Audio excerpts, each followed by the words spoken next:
I didn't know what was happening to my body. I just knew something wasn't right. And the hardest part wasn't just the symptoms, it was navigating it alone. In the last video, I introduced the series She Wasn't Heard, and I shared that for a long time that she was me. So today I want to walk you through what actually happened. It started with symptoms that honestly a lot of women are told are normal. Heavy cycles, fatigue, my body feeling off. At first I didn't think too much about it because we're conditioned not to, but over time it got harder to ignore. The symptoms became more intense, more disruptive, and I remember thinking, this just can't be normal. But even in that space, there wasn't a clear sense of urgency around what I was experiencing. And that's where things started to shift for me. I sought help, I asked questions, and while I did receive care, I didn't always feel guided. I wish I had been walked through my options more proactively.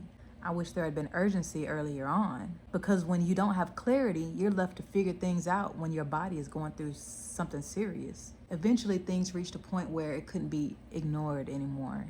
My body forced me to stop, to pay attention, to act, and that's when I ended up being hospitalized. And I want to say this clearly. There are doctors and nurses that showed up for me in ways I'll never forget. Their care, their compassion, it really mattered. But at the same time, I couldn't ignore the reality that I'd gotten to this point. And that's when it really hit me. Like, so much of what I was experiencing was connected to uterine fibroids. And like I said, this is something that affects the majority of women, and yet somehow it is not talked about enough.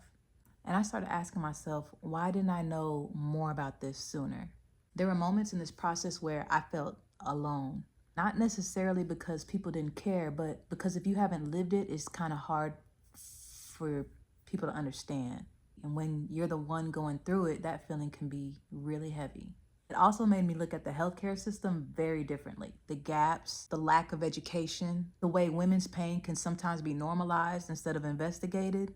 And I realized this isn't just about me. So sharing this isn't easy, but it's necessary. Because if even one woman hears this and decides to ask more questions, decides to advocate for herself, or take her symptoms seriously sooner, then it matters. She wasn't heard, but she will be.